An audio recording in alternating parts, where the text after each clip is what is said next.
we are. I'm going to start off the evening with something, and then we'll go into some more of the details. We need not a tree on this most auspicious day.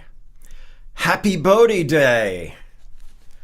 So, yes, tonight is our third annual Bodhi Day Poetry Slam.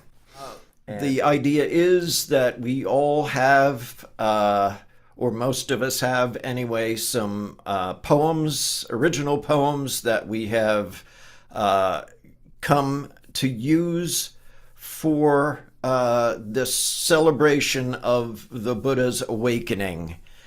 And they may or may not have anything to do with the Buddha, Buddhism, awakening, or much of anything else. But we're sharing them in order to celebrate the Buddha's awakening. All right, so a few ground rules. It would be good if at the end of your poem you could give a little bow so that we know it actually ended. And for audience participation purposes, finger snapping or a bow is an appropriate response to someone's efforts. So let's start with one from Reverend Chol Min from Shreveport, Louisiana. This first one is called Not To. Resting in bed, crossed legs, my phone buzzes in my pocket. Scribble, scribble, scribble. The sound of my pencil cascades into my ears.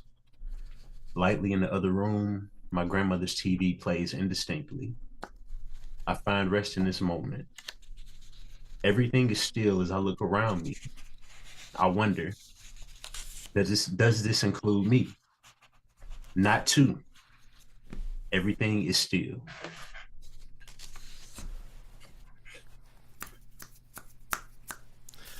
Very good. Thank you.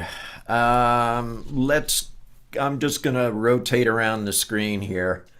So, Minwee, you are in the box next. Okay, then I'll continue with your tree mode. Tree gave shelter. Suffering yielded resolve. Culture created venue. Mara offered obstacles. Tree gave shelter. Mind crushed mind. Dawn revealed way.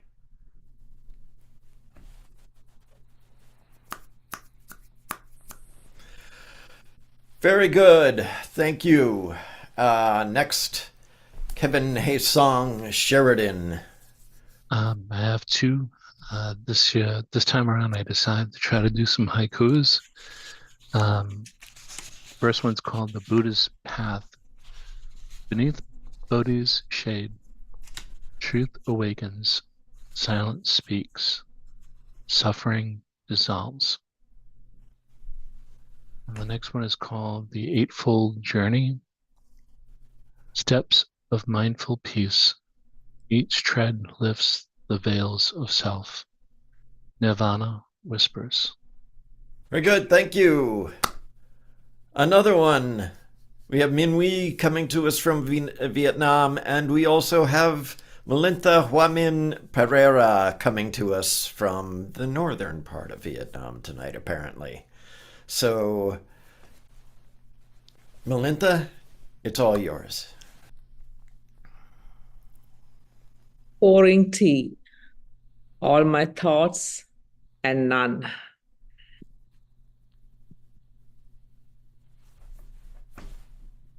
Rounds with a spoon, inside the tea, moving prayer flags.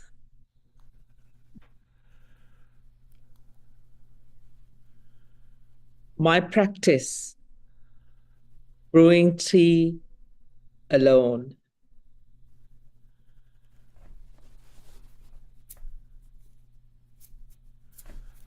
There we go. Was that all one, or were they just two-line individual? These are actually from one of my tea haiku collections that I'm going to publish next year. Oh, okay. Cool. Individual ones. Robert, you're next. I have 15 long poems that I'd like to share, but to start out, I'd like to read a series of 5. It sounds intimidating, but they're short. 5 Zen Trisnostas Galaskowitzes. That is a Polish poetry form made up of 2 lines of 13 syllables each. So it's like the Polish version of a haiku. They didn't know when to stop. Right. There's no vowels in any of them, though, right? Oh, they're full of vowels. plenty of vowels. I've got extra ones if you need any. I'm good. If you want to buy a vowel, let me know. So these 5 Trisnoglaskowitzes kind of go together, but they're also independent. As the sun rises in the east, it sets in my mind. Bright red pictures from the past, sunspots, dark beach evenings.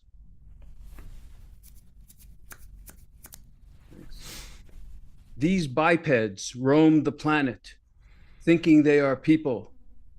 When they sleep, they disappear into the vast silence.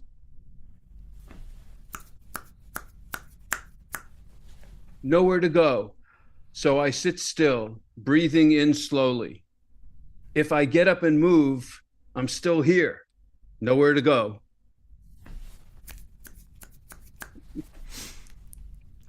Bright red sunsets, beautiful red and orange flowers. If you think it's an accident, you're thinking too much. And finally, blue, green, orange, white, gray, yellow, hot pink, purple cat. Then black and white, Ollie is back, the real living cat. Very good. Thank you. Do you have anything for us, Mike? I hadn't planned on it, but I can go grab some right now. Okay. We can come back to you. Okay. We've got 2 mics. Yeah. Okay. Attain justice. That would be Michael Lucas. Do you have anything for us? Yes, I do. I just have to pull it up right here on my screen. And it is a poem by a Palestinian author that I appreciated very much when he was interviewed on Democracy Now! This poem in particular is called We Deserve a Better Death. We deserve a better death. Okay, we deserve a better death. Our bodies are disfigured and twisted, embroiled with bullets and shrapnel. Our names are pronounced incorrectly. On the radio and TV, our photos plastered into the walls of our buildings fade and grow pale. The inscriptions on our gravestones disappear, covered in the feces of birds and reptiles. No one waters the trees that give shade to our graves. The blazing sun has overwhelmed our rotting bodies.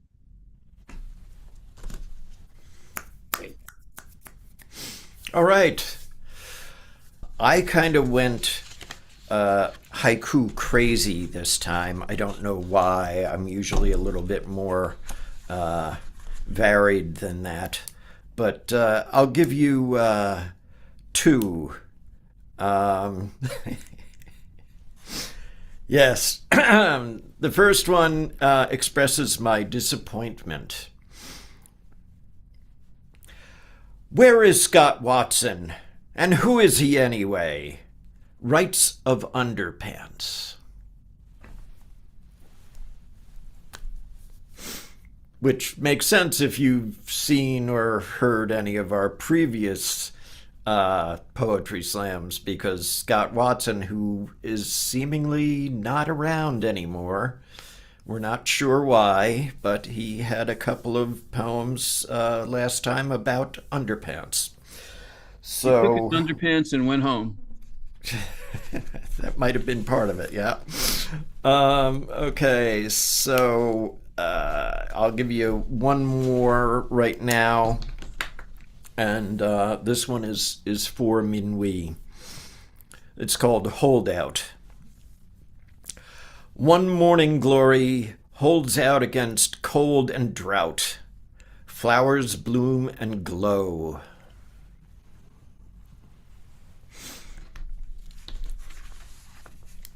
Let us go back to Venerable Cholmin. This next one is it's called The Pencil. Softly, the pencil does exactly as I command. The TV from my grandmother's room echoes softly in the background. My posture sucks. I shift around, tracing my thoughts. Tip, tip, tip.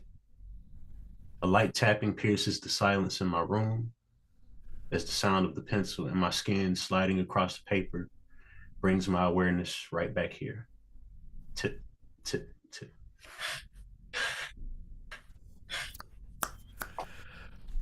Very good. Melintha.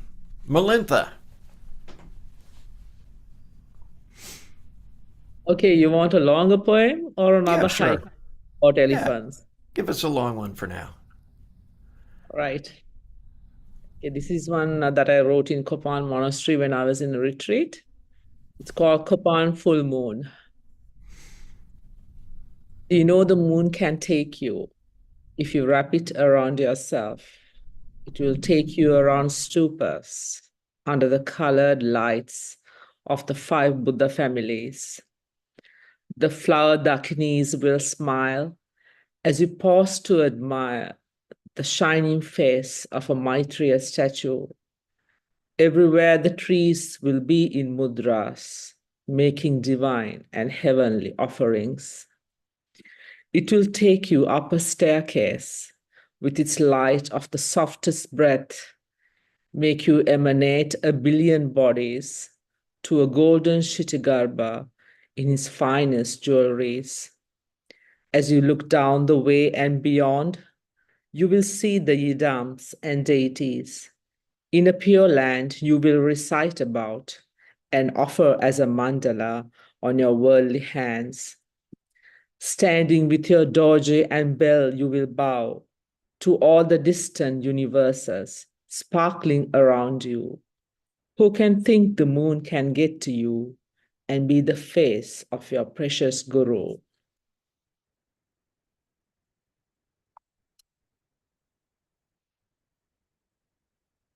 Excellent. Thank you. Further south in Vietnam, let's go to Minh. Okay. I have a very short one. Met on the road. Encountered. Slain. Presence. Absence. Vows to no gate.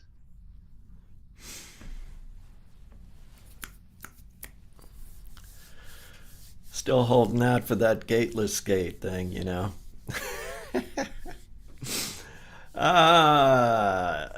Do you have another one you want to give us? I can. I have a longer one. Yeah. I have a shorter one, but I'll get to that one later. Woman, just for the record, woman, mun meaning gate, woo meaning no or absence. That's where you get no gate, because the author's name was Wu Men, just for the record. Okay, here's a longer one. This was inspired by my trip to Bodh Gaya.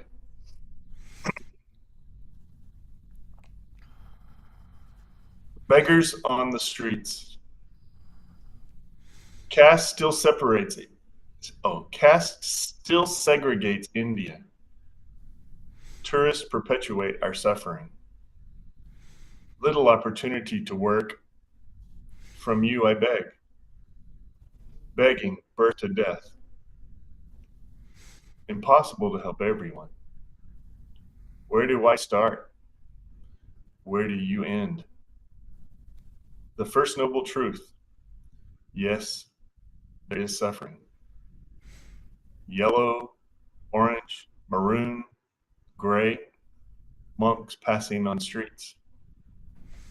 Bhikkhu, bhikshu, bhikkhuni, bhikshuni still asked for money. What is a mendicant? I am an outcast. You're a foreigner? From you I beg. I speak your language. Chinese, Vietnamese, English, Thai. Ayudafa, Xin Chao, Ni Hao. Give me, sir, please. Your countrymen gave before. No social net exists. Disabled crowd the streets. My caste means untouchable. Was it past karma? India builds bombs, ships, while I beg existence. Babies on our hips, pull your heartstrings. I wait near temples, restaurants, shrines, and hotels. When you feed me, many more will appear. Don't offer me sympathy. Just cash, food, clothing. From you I beg. What will you do? Not one, not two. See me and you.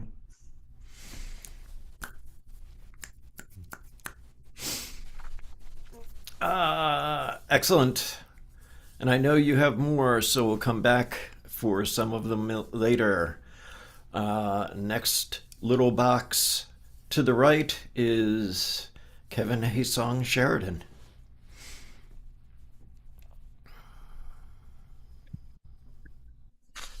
Two more haikus. This one's called Empty Vessel. The cup holds nothing. Emptiness brims with freedom. Attachment fades now.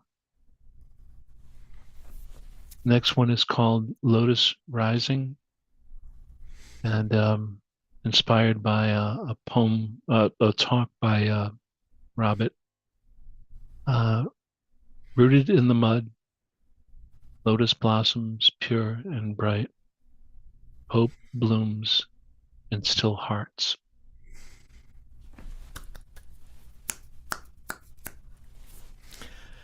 Thank you, sir. Yeah, I got something, but it's sort of vaguely Dharma. Okay, It's go a for little it. bit. It's definitely contemplative, but let me see if I can pull that up again. Can you hear me okay? Yeah. Shine in my darkened room, illuminate a rainbow heart. Twist and turn with a surety of home. Fuel the urge to germinate in the long hours of utterances. Songs to be sung, dances to be danced, fires to burn, lives falling away in its light. Burn me, light, burn.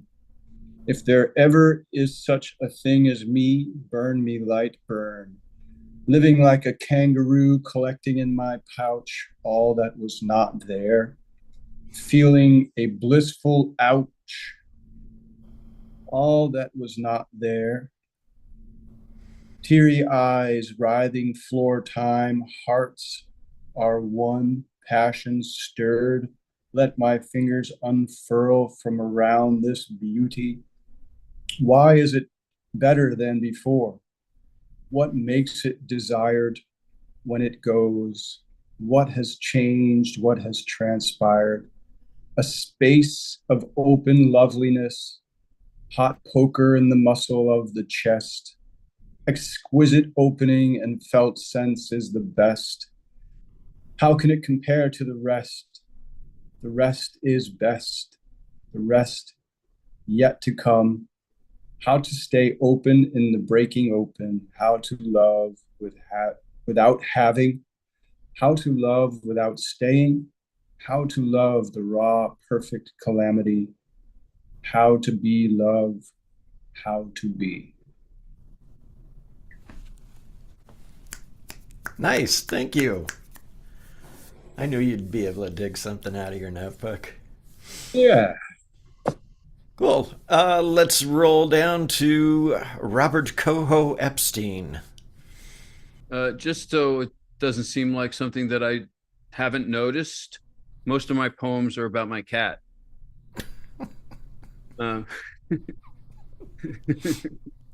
This is called Nights Alone with the Cat. I spend the nights alone with the cat in the dense, dark silence. What a great companion. He's black and white like the night and has no flaws. He doesn't speak, but from time to time he looks at me with an alien stare that bespeaks our camaraderie.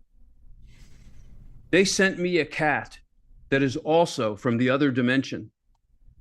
I don't know where that is, and neither does he, but we know we come from that same place in outer space, and we can still feel the great vast emptiness and the solar winds that we rode on in the distant past, and the great wave that we hopped onto when we surfed into this reality.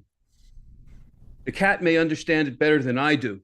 I forgot myself in the great alphabet soup of this planet, but Silent Cat still remembers the great silence from which we came.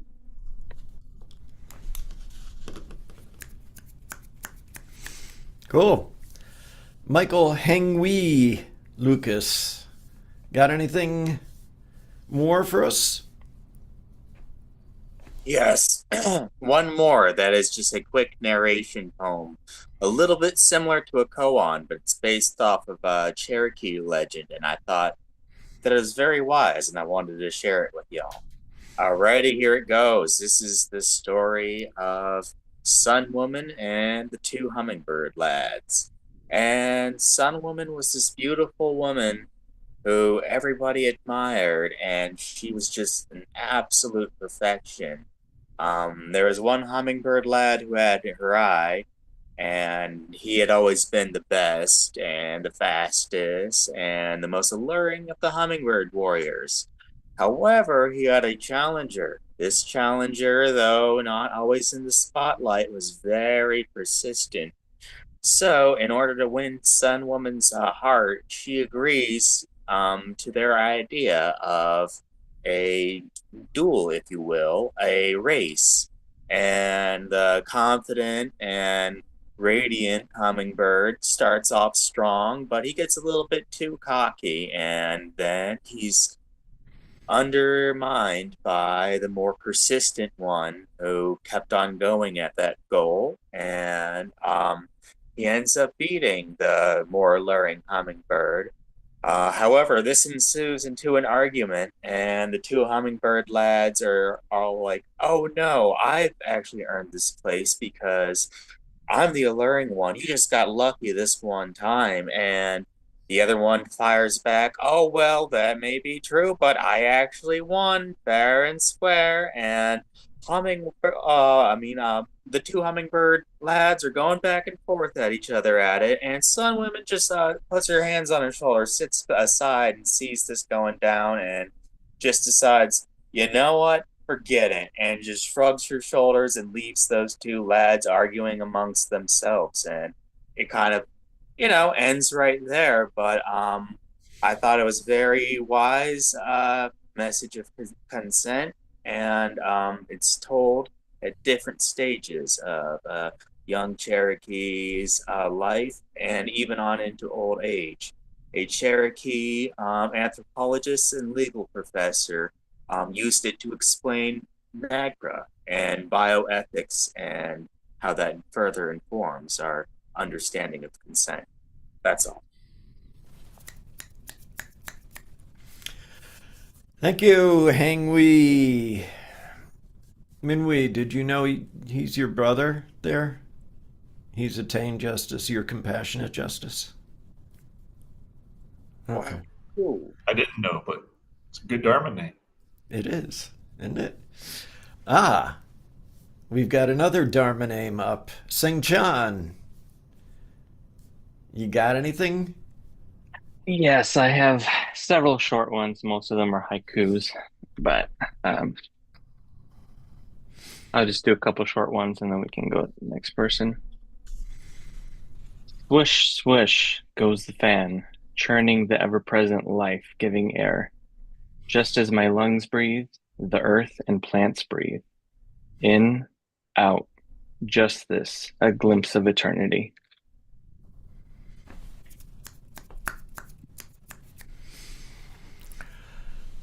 How softly cherry blossoms ride upon the spring's evening breezes, alighting on palms wide open, touching the soul as it freely drifts away. Open palm peace, closed fist despair. What is the sound of petals dancing on the wind? All right, I'm gonna throw a couple of haikus your way. First one is called Silence. It's not about words, filling books on the subject. Thus have I been told. And here's something that's way, way different and way, way old. And it even rhymes somewhat. How out of character. But anyway, it's called Once You've Gone. I'm going to try and channel Scott Watson on this one, if I may. Talking to my friend just the other day, said I want to run away off to California. Seems to me he knew a koan or two, confronted me with what I might do. He said, maybe it's something you're running to. Let's do this one here. It's called Spiritual Map. Wandering in vain, not using a GPS. Take the middle path. And back to you, Reverend Cholmin. This poem is dedicated to my late teachers and Master Wanji, my little cousin Raheem, and my aunt Ruby. It's called "I Remember You." Tears fall, and I remember you.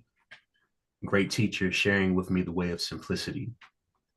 Adoring cousin asking to ride my skateboard. Loving auntie full of hugs and kisses. Tears fall, and I remember you.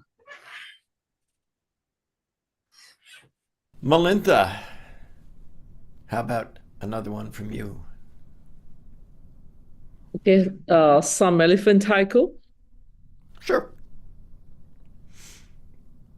All right, these are for all the elephants, which I have written about elephant abuse. Temple procession between drum beats, elephant chains. Lost elephant, a village built on its trumpet notes. A human footprint inside an elephant's circling hawk. Religious pageant in blurry slow motion, costumed elephant.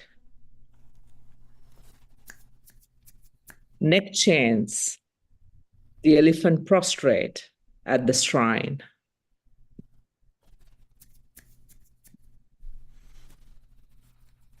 Wild trap.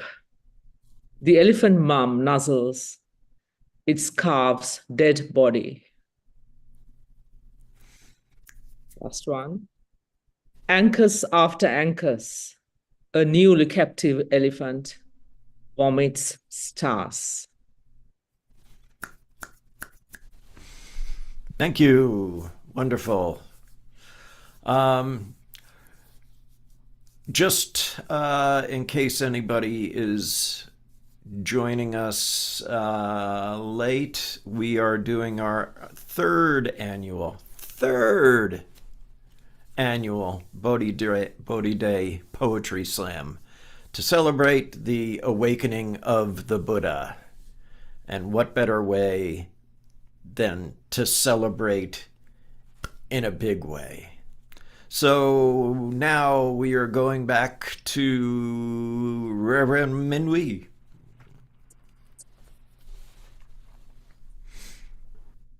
Okay, this was my last one. But back on topic. Enlightened. Dawn shines brightly on his face. No more bound to this earthly place. All suffering is abandoned to the past. 6 years hence, nirvana at last. The gods came to him in a vision. Now he knows his sacred mission. Just 8 steps to follow his way. The sun still sets at the end of day.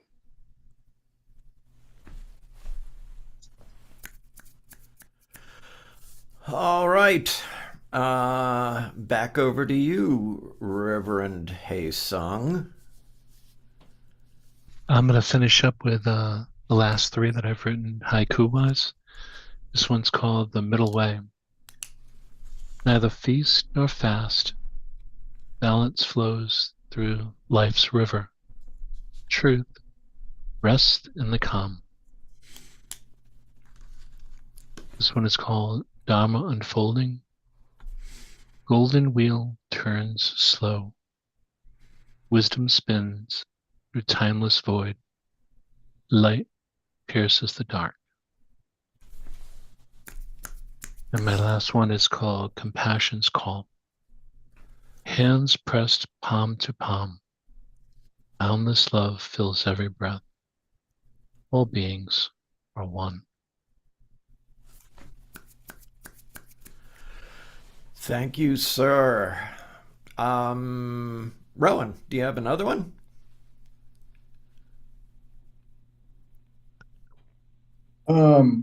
It's not my own, but I can read a quick share. It's empty, rootless, beyond thoughts, with no changes, naturally resting. There is something you cannot name, but it is clear, present. It's called self-arising wisdom. The example of self-arising wisdom is like sun shining in a clear sky. That's from Longtak Tempa Nyima Rinpoche. Very good. Thank you. Sounds very zen, Rowan. I don't know. You may think you practiced Dzogchen. Anyway, let's go back down to Robert Coho Epstein. So this is a longish poem and a little bit jumping around through samsara. It's a bit more about samsara and dukkha than particularly about awakening, but there might be a little awakening somewhere in there. It's called The Past. The mood's not good tonight. The quiet is sticking pins in my stomach. My eyes are cloudy and I can't blink them out. The cat is in sleeping position, the cat, but his head is up and his eyes are awake. He wants me to do something interesting, but I've got nothing. I found someone who's more valuable than gold, a goddess with a direct line to God. Quote, but I'm still just a 2-bit punk, and that's all I'll ever be, so I'll never be her lover, end quote. From Sergio Leone, Once Upon a Time in America. I remember past impressions. They won't leave me alone. All the moments I squandered, now lodged in the deadly silence of this room, like a trial without a jury. If you ever think you ever get away with anything, you do not. It'll come back to haunt you. Now I see the faces, floating whites and yellows, the soft and hard faces of yesteryear, friends that I abandoned, girls that are now much older or gone from this earth, and the past still hangs in the air like a sad perfume. Wasn't that on the waterfront? Not Sergio Leone? No, that was from that particular quote was an actual line from Once Upon a Time in America, which is about the Jewish mafia and you know. Yeah. Love that. Yeah. Thanks. It's a good way to spend 4 hours. Yeah.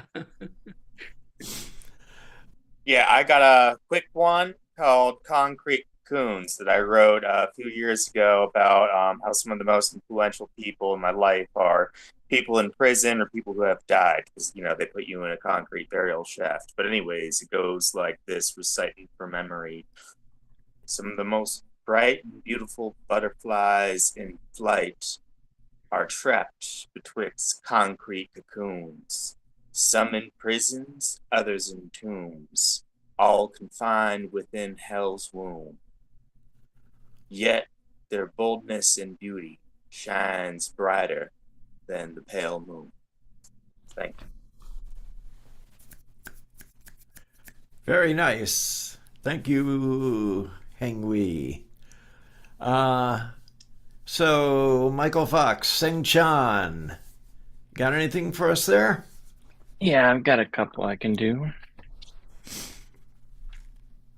Soft leaves float downward onto a pool of amber, reflections of mind.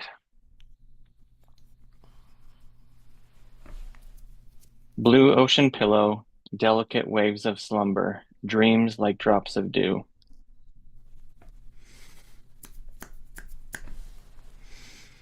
I'll throw one at you anyway. Maybe more. So this one is called There It Is.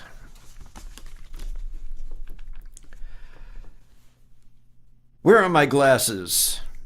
They're right on top of my head, not under the tree outside. And let's see. I'll do one more little haiku here. It's called Karma. Here's what it isn't. Great cosmic retribution. It only makes sense. Xiaomin. Sir. This one is called Everywhere and Nowhere. Locks cover the view of my paper. As a soft breeze from the north kisses my cheek. In the distance, a dog barks. And the faint hum of an automobile reminds me that I'm not alone. Myriads of sentient beings, everywhere and nowhere, all at once. And another car just drove by. Thank you. Melintha, back down to you. Okay, this is called Hello. I was on the pathway, fallen out of a flying bird, breathing slowly, when she picked me up. I could see she was amazed by my softness, that was of a dandelion skin. Small in her open palm, I was the largest thing that she had ever held, with myself reflecting in her eyes. Taking away all her words and thoughts, I stole a smile that was like a breaking sunlight between dark clouds. And without a single word, we stared each other, met in that space where everything became a single line, until she gently blew me away, and I floated in the wind, after dabbling in each other's lineage of skies, stars, and mountains for a while. So I'm sorry to say I only have 20 more poems. Ah, I can read them slowly if you want to stretch it out. I don't know how many more you want, or if are there more rounds from a few others, or yeah, there's a couple. Give us a couple of them. okay. This will be a, a short and two mediums. The short one is called Falling Flowers. The beauty of the falling flowers and the lovely, beautiful weeds. The next one is called Chair. Why doesn't this chair just fall apart? Why is the floor still solid? Why does the cat jump? Why does the tree bend? Why does a dark red flower speak to me like it's my very best friend? Why doesn't the sky turn black? Why does the moon hang there like a wet kiss? Why is the sun so bright that it burns my eyebrows? And why don't I notice that my eyebrows are gone? Oh, I had one more, but I can wait. No, go for it. Okay. The light of the car. I thought I saw the car coming into the driveway, but the light that reflected off the rain in the street was not the real light. And the light that you see in my eyes and that reflected off the roadway is likewise not the real light. I'm not saying that my eyes are dead, just that the light that you see in them is not the real light.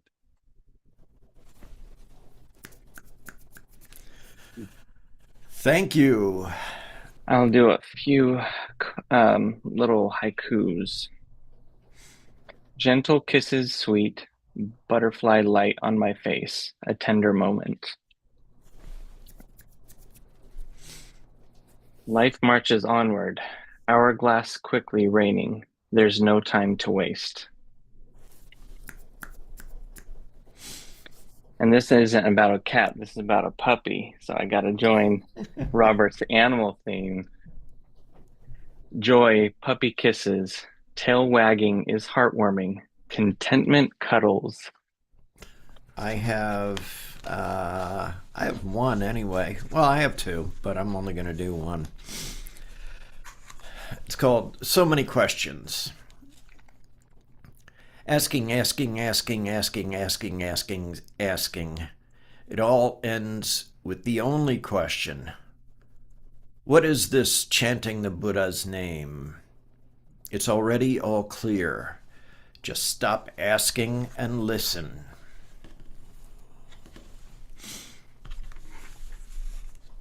Okay, so Showman, you got something left, right? This next one is called Who Am I? As I sit in my room, lights dimmed, I feel the cool breeze from my ceiling fan kissing my neck. My grandmother's voice echoes warmly in the next room. Hello? And my phone buzzes. My thoughts drift to friends lost and found. I settle into the present. A skateboarding video plays quietly in the background. Who am I? Take a deep breath in and a deep breath out.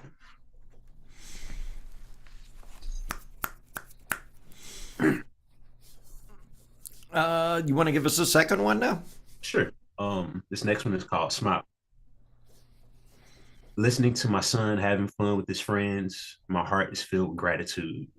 Thankful in this moment, I can't do anything but smile. Very nice. Melintha, I'm sure you have some more for us.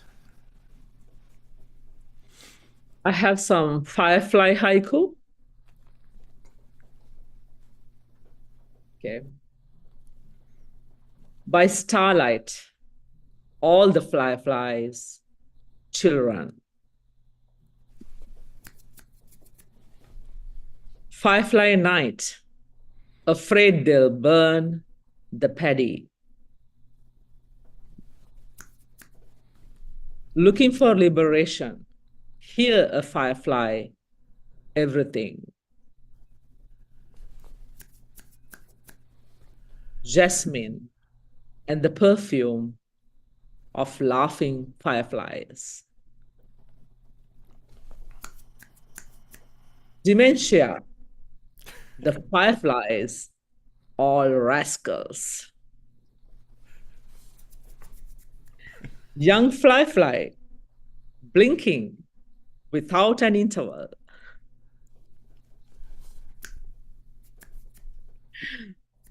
Dharma sermon, a firefly trying to cover its flame.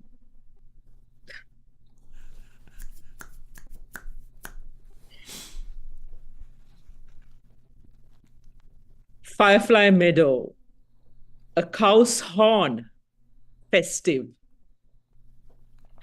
Okay, that's it.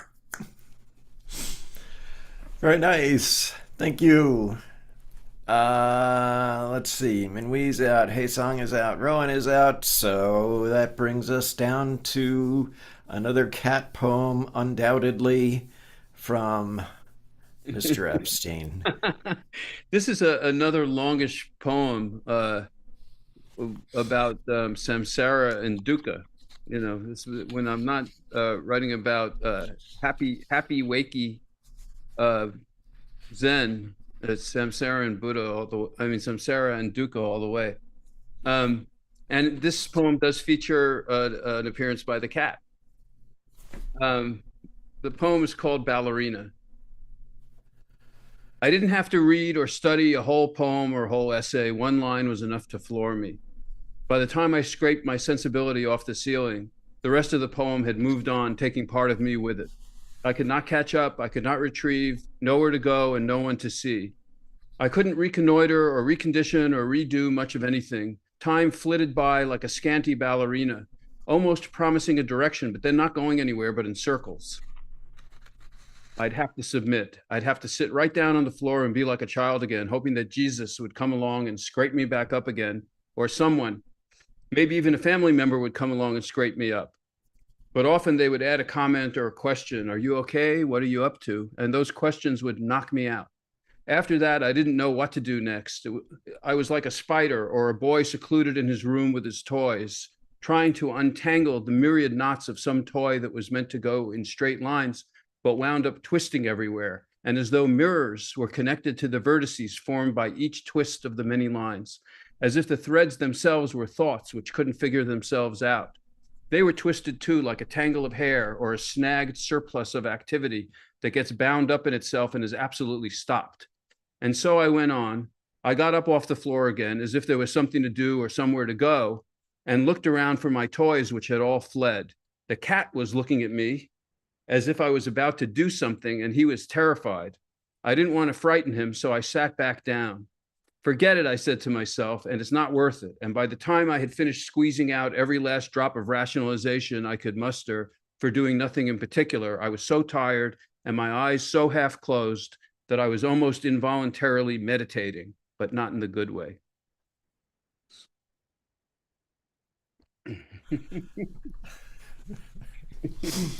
Very nice. Thank you. Chelmin, you've got more. Yes, sir, I have one more. It's called The Wind Chimes. Sitting in silence, the sound of wind chimes break through. Where does silence end and noise begin?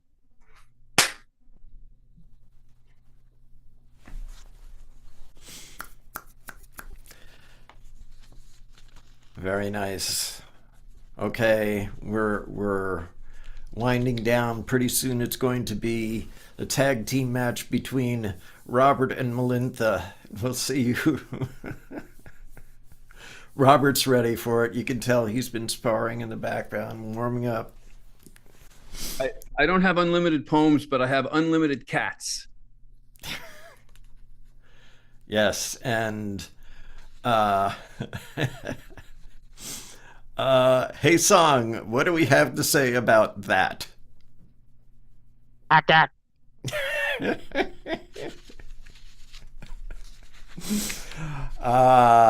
We replaced the typical slam floor yell cats response to Kongan's and going with the Bill the Cat ack for the response. So I guess that brings us to Malintha.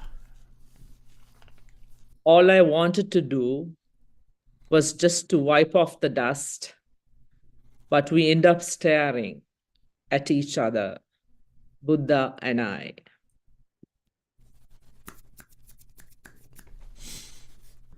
Yeah, a longer one. It's called Vajra Butterflies.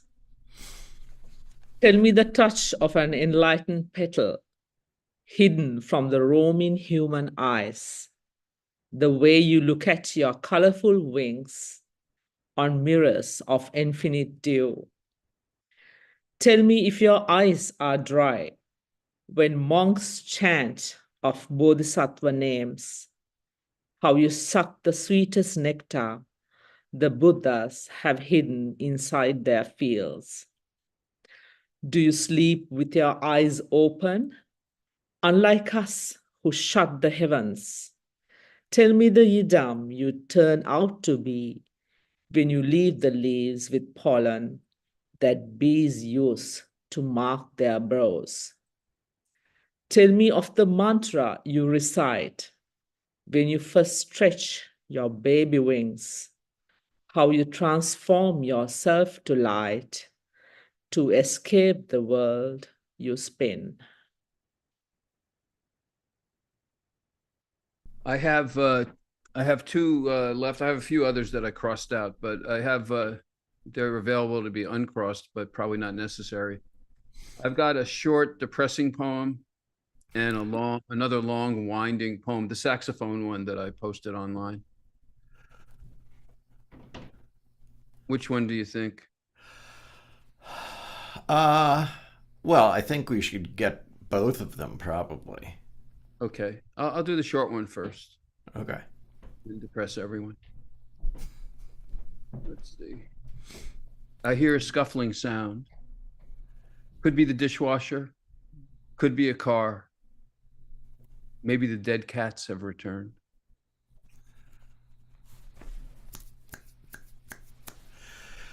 Yep, that's a real bummer. So, Malintha.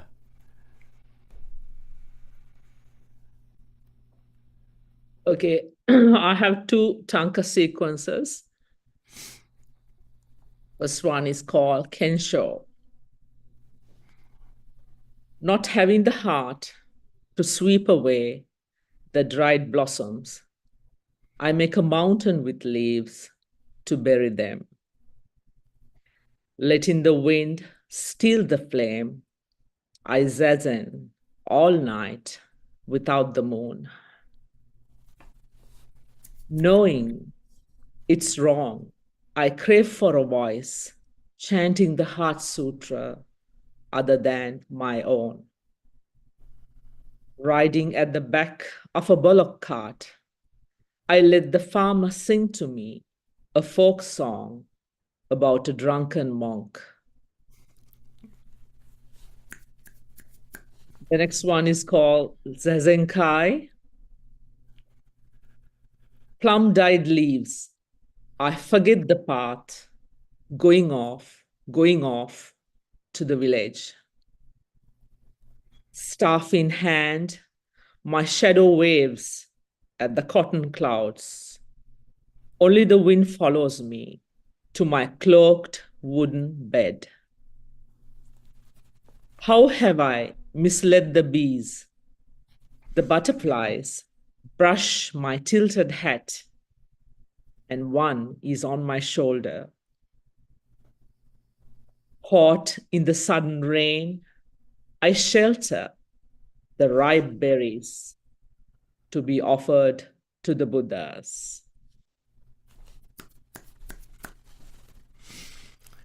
Very nice.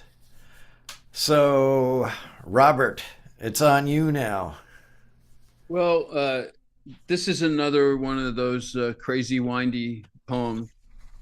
It's about my relationship to my saxophone.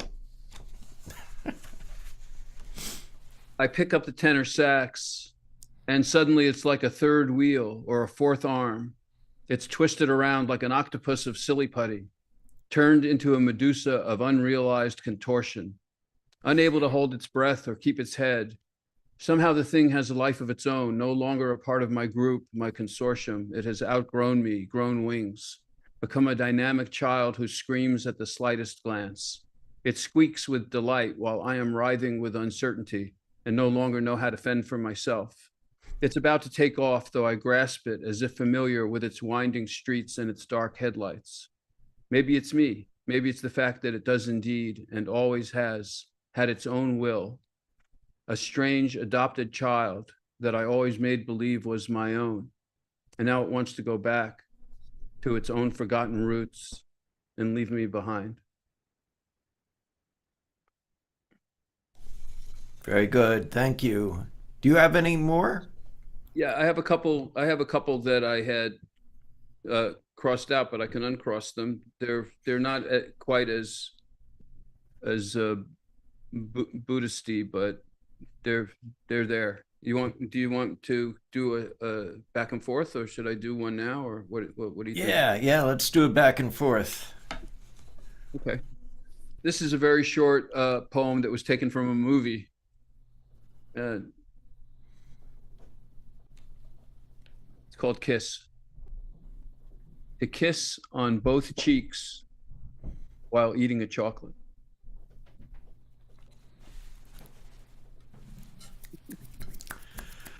Okay. Melintha.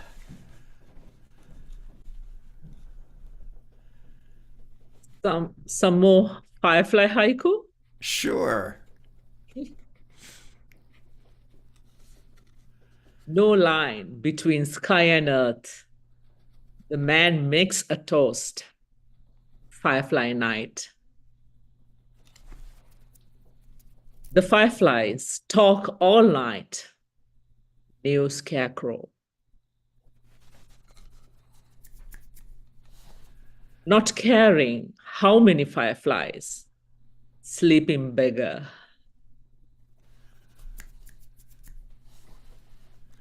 Skirting near Buddha's ear. A firefly couple. His head full of fireflies. Scarecrow.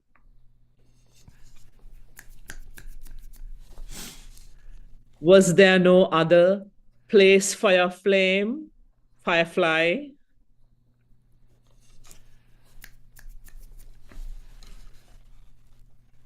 A firefly whirling in the moonlight. At the sick monk's bedside, a bowl of fireflies. Thank you. Very nice. Okay. Down to Robert.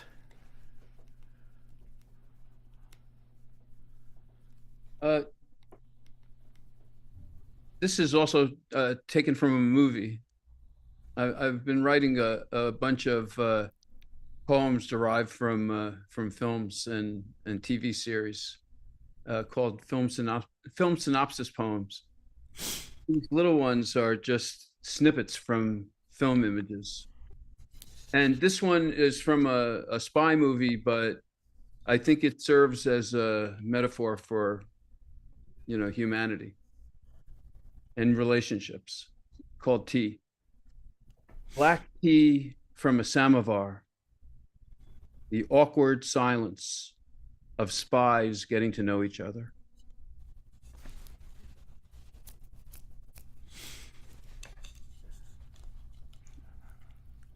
One more? Me? Yeah. Okay. This one, I think I think I know what my image was, but I kind of forgot what I meant by the first line. But I think it it makes sense. Let's see, maybe someone else will understand it better than I do. It's called, but I like it. Seabirds, as if a filter of birds had come over the sky and flung it into the sea.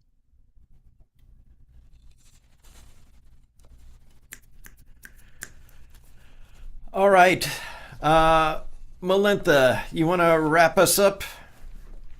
Another firefly haiku to wrap up with. Firefly light, so little time on this earth.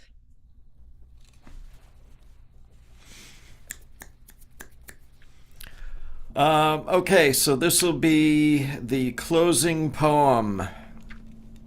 It's called No Mirror.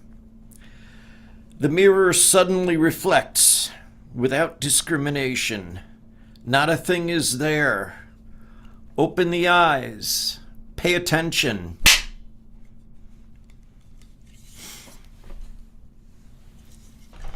Thank you all for participating in the 3rd annual Bodhi Day Poetry Slam. You are wonderful poets, and glad to have you in the Sangha. Glad we can take refuge in each other.